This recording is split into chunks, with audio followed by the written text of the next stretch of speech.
Obviously, your tenure here as an assistant was very significant in terms of moving you along and what you learned and what you experienced. And I'm trying to think about what it was like for you and Lane Kiffin, I think 30 and 31 respectively, to be assistants running the offense, him in the booth, right, making suggestions, you with the final call on the field. Two strong personalities, different personalities, very good football minds. Explain to me the dynamic of how that worked, because in a lot of situations, those type of combustible personalities could go either way. I think, quite honestly, it was a great situation for both of us. I don't know if either of us were totally ready for all of it at that time. And it was a credit to Pete for having the vision of bringing the two of us together. As time wore on, we both started to feel more ready in our own right. You know, that, hey, I'm capable of doing this on my own, and I know Lane felt the same way. And we were different people. We do have different philosophical approaches to how things can get done. And so we were fortunate. We were able to kind of start it together and get going together. But the timing was about right when we were able to split off and go do our own thing. And but I'm appreciative that that was the situation early on.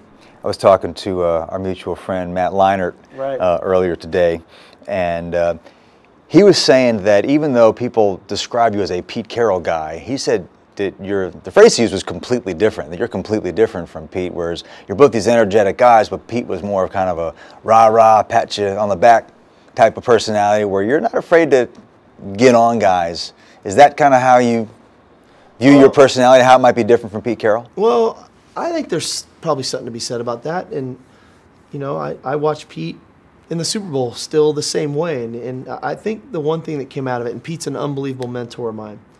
When I took the job at Washington and I was getting ready to go, and we had just beaten Penn State in the Rose Bowl, and I go into Pete and say, okay, I'm headed out of here. I got a flight to catch tonight. And he said, Sark, be you.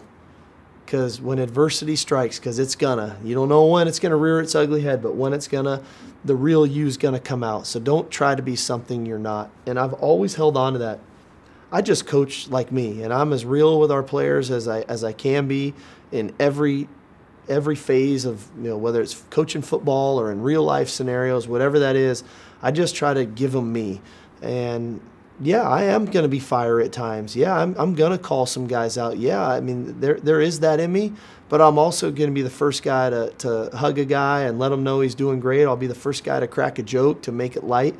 So Pete and I are different in our own rights, but I'm not intentionally trying not to be Pete Carroll either. I'm just trying to be Steve Sarkisian and do it the best of my ability. You mentioned about the NFL. I mean, you did spend a year with the Raiders as a quarterbacks coach. A lot of guys in your line of work, being an NFL coach is the ultimate. You got a sneak peek at that world, and you came back to college. Was there something about the NFL that didn't quite fit you? No, you know, it was a unique scenario. Obviously, I got a chance, to coach with Norv Turner, who I have an unbelievable amount of respect for. He actually great offensive mind, used to be an assistant here, great offensive mind, and probably schematically that 1 year had as much of an influence on my career as anything. I mean, I learned an immense amount of football.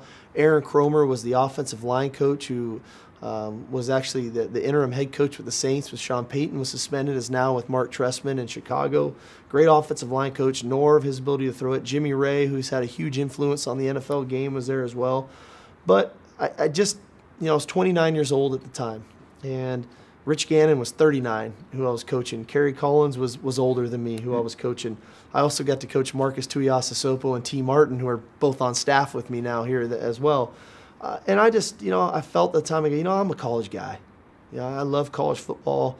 I love being around young people, developing young people, people that are really have that sponge mentality. They want it. They want to learn. They want to get better. They want to be developed. They want to be called into an office and talked to about, you know, just becoming a man and developing themselves. And so when Pete called to come back, I just felt like the timing, you know, it was right to come back, you know. I'm not saying I'll never coach in that league, or I don't ever want to coach in that league, but at that, especially at that point in my career and in my life, college football seemed much better to me. And then a couple years later, that job gets offered me to be the head coach. I'm literally taking the job to go be the head coach for the Oakland Raiders, and I had to remind myself of what that league was about and then what college football was about. And I had to say, you know, patience is okay. I'll get a college head coaching job, and when I do, I'll do a great job at it. But I'm not just going to go take a head job in the NFL because I'm supposed to. I want to do where I can have success and what's right for me.